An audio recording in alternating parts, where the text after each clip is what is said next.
Assalamualaikum warahmatullahi wabarakatuh. Perkenalkan, nama saya Dimas Agandi, NPM 779212899. Di sini saya ingin memenuhi tugas UAS dari Bapak Firly.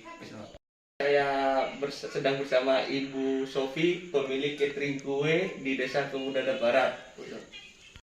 Baik, terima kasih sebelumnya untuk Ibu Sofi telah bersedia saya wawancarai. Untuk pertanyaan pertama, saya ingin langsung bertanya kepada Ibu, apa yang membuat Ibu berinisiatif untuk membuka usaha catering kue ini? Iya. Terima kasih ya sebelumnya ya, Nak, ya saya ucapkan kamu telah memberikan kepercayaan kepada Ibu untuk memberikan beberapa info yang kamu perlukan. Mungkin ini yang terkait dengan penyusunan skripsi ya. Iya. Baiklah, jadi yang mendorong Ibu untuk memulai usaha ini adalah karena tuntutan kebutuhan itu sendiri, di mana Ibu memiliki beberapa anak yang harus kuliah. Sedangkan di tengah pandemi seperti ini tentunya penghasilan dan pengeluaran itu tidak seimbang. Jadi untuk menambah pemasukan bagi keluarga dan meringankan beban bagi keluarga Ibu sendiri, suami Ibu sendiri, jadi Ibu berinisiatif untuk membuka usaha. Ya, salah satunya yang bisa Ibu lakukan adalah membuka usaha catering ini. Begitu. Ya, kapan Ibu memulai membuka usaha catering kue ini? Ya, sebenarnya Ibu memang berinisiatif sejak dulu, tapi berhubung belum ada kesempatan dan belum tepat waktunya, jadi Ibu menunda-nunda. Tetapi setelah adanya pandemi seperti ini, kira-kira 2 tahun sebelum ini, jadi Ibu memang harus benar-benar membuka dan memulai usaha Ibu. Jadi Ibu sudah mulai merintis kurang lebih 2 tahun dari sekarang. Kira-kira modal pertama untuk Ibu membuka usaha catering kue itu berapa?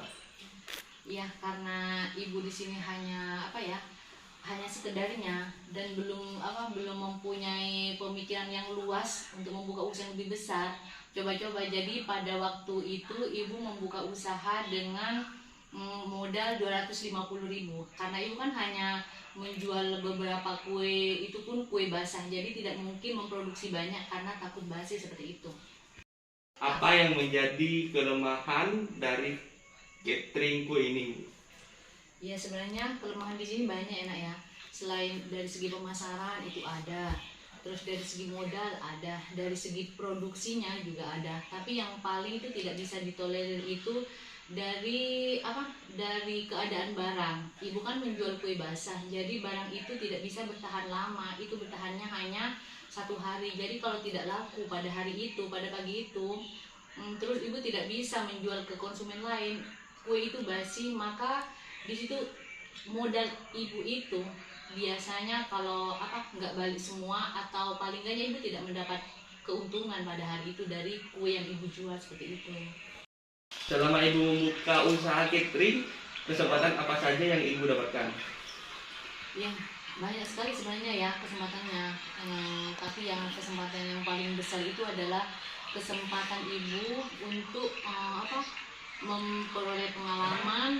Jadi dari pengalaman itu Ibu bisa mengembangkan usaha yang awalnya hanya sedikit, dengan modal yang sedikit Ibu bisa memperluas usaha Ibu, dan tentunya dengan modal yang lebih besar, usaha yang lebih besar pula, Ibu akan mendapatkan keuntungan yang lebih besar dari yang sebelumnya Ibu dapatkan. Apa yang menjadi ancaman bagi usaha yang bisa Ibu tekuni saat ini sehingga omsetnya bisa menurun? Iya, pertanyaan yang sangat bagus ya. Dalam setiap usaha itu pasti ada baik dan buruknya ya, pasti ada kelemahan dan kelebihannya. Jadi apalagi ketika kita membuka sebuah usaha, itu pasti ada faktor yang akan mengurangi pemasukan kita. Bisa dari persaingan yang kurang sehat, itu bisa mengurangi omset pemasukan Ibu. Terus ada juga dari daya beli masyarakat yang menurun, entah karena dari penghasilan mereka, atau apalagi seperti pandemi sekarang saat ini ya, penghasilan mereka berkurang sehingga daya beli masyarakat itu juga ikut menurun. Nah, di samping itu ada faktor-faktor lain seperti misalnya naiknya harga bahan. Ya, sedangkan Ibu harus menjual dengan harga yang tetap, itu juga bisa mengurangi pemasukan Ibu. Jika hal itu terjadi terus-menerus, bisa-bisa tidak hanya Ibu, tapi mungkin wirausaha lain juga bisa berkurang keuntungannya, dan lama-lama juga bisa gulung tikar. Mungkin itu saja pertanyaan dari saya, Bu. Kurang lebihnya mohon maaf. Wassalamualaikum warahmatullahi wabarakatuh. Waalaikumsalam warahmatullahi wabarakatuh.